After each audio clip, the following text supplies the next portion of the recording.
Eslabones de ilusiones y tragedias. Capítulo 10. El desenlace. Armando, quien estaba infectado con el virus del VIH, veía el deterioro en su vida todos los días. Su salud era precaria, así como admitir que las fuerzas se le acababan.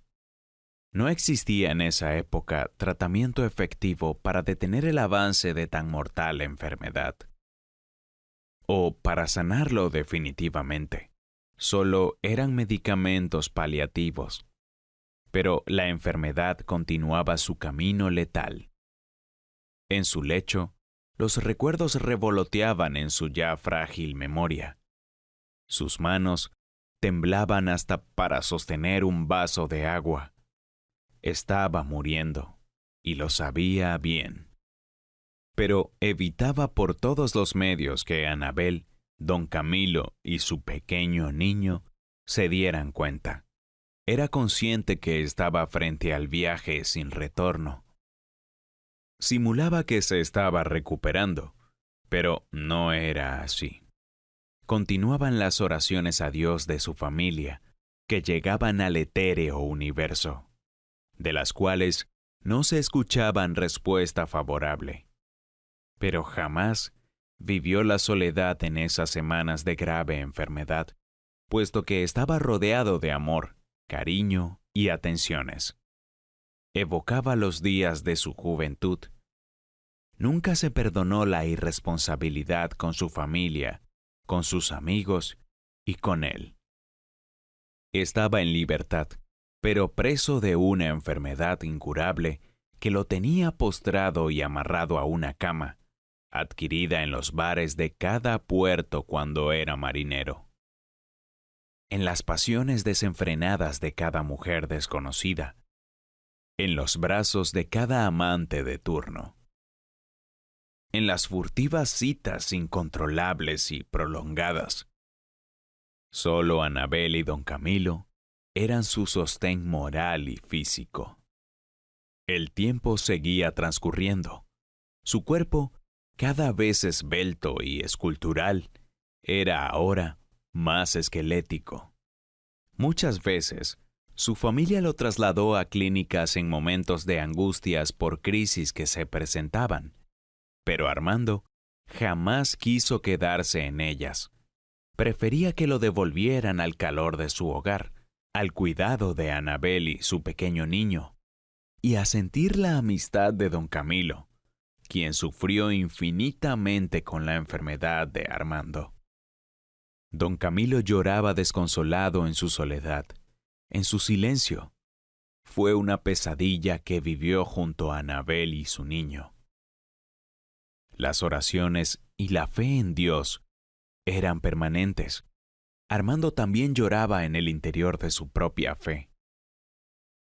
Instalado en su pueblo natal, fue visitado por su hija Azucena, joven, inteligente y muy bonita, quien estaba por graduarse de médico. Estaba acompañada de su madre Tania. Encuentro triste. Era su última visita. Era el último instante en que miró a su hija, aun cuando satisfecho al saber de los triunfos académicos de Azucena. En la mirada de Armando, solo había lágrimas que no cesaban de brotar de unos ojos casi cerrados, por no haber visto y analizado que en cada puerto que arrimó su barco, perdía parte de su vida. Armando, con palabras entrecortadas, les recordó un pensamiento del gran Jacques Cousteau.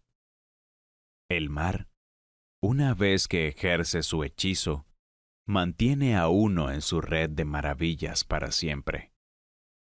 Anabel, don Camilo, Azucena y Tania se abrazaron entre sí. Los unió la nostalgia, el destino cruel.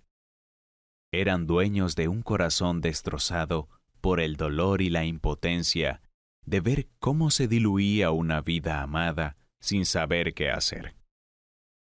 Fueron navegantes de una misma nave sin horizontes, sin sextantes, sin rumbo ni playas desde el mismo día en que conocieron a Armando. Armando los miró como ofreciéndoles perdón. Ya no salían palabras de su boca. No tenía fuerzas para llorar. Sus lágrimas cesaron porque su corazón se apagó para siempre. Había muerto un hombre destinado para vivir alegrías someras y sufrimientos permanentes. Fue un marino enamorado del mar y sus espumas, de su voluptuosa y serenidad, de sus aguas frías y también tibias, de sus peligros y de sus milagros. Azucena, Tania, Anabel y don Camilo fueron en la vida de Armando eslabones de ilusiones y tragedias. Solo Dios supo el dolor de quienes lo adoraban. Cuando Armando expiró, en el horizonte se escuchó la despedida de un barco que se alejaba del puerto a lontananza. Tal vez era el espíritu de Armando que iniciaba nuevamente su travesía por el insondable mundo del misterio. Quizás era su alma errante envuelta en las tinieblas sobre un bajel de dolor que navegaba por mares encrespados, pero sin experto capitán que la condujera a tierra firme. O tal vez era su propio destino que buscaba con ansia su propia tragedia. Bajo la misma luna dorada cuando conoció a Tania, y el mismo sol diamantino cuando se enamoró de Anabel. O las mismas oraciones a Dios cuando nació su hijito y lo sostuvo entre sus brazos. El cielo tiene su propio altar para recibir a los espíritus que requieren salvación. No hay hombre malo ante la sonrisa de un ángel que vive en el imperio celeste de eterna luz, y donde hay luz, allí está Dios. La ciencia médica avanzó en el estudio del VIH de tal manera que en la actualidad existen varios tratamientos no solamente para detener la enfermedad, sino para curarla. Pero en el año 1985 en adelante, quien contraía el virus del VIH estaba sentenciado a muerte. No podemos olvidar nunca que la irresponsabilidad conduce al silencio fatal de la otra vida. La muerte, temida como el más grande de los males, no es en realidad nada, pues mientras nosotros somos, la muerte no es. Y cuando ésta llega, nosotros dejamos de ser. Epicuro.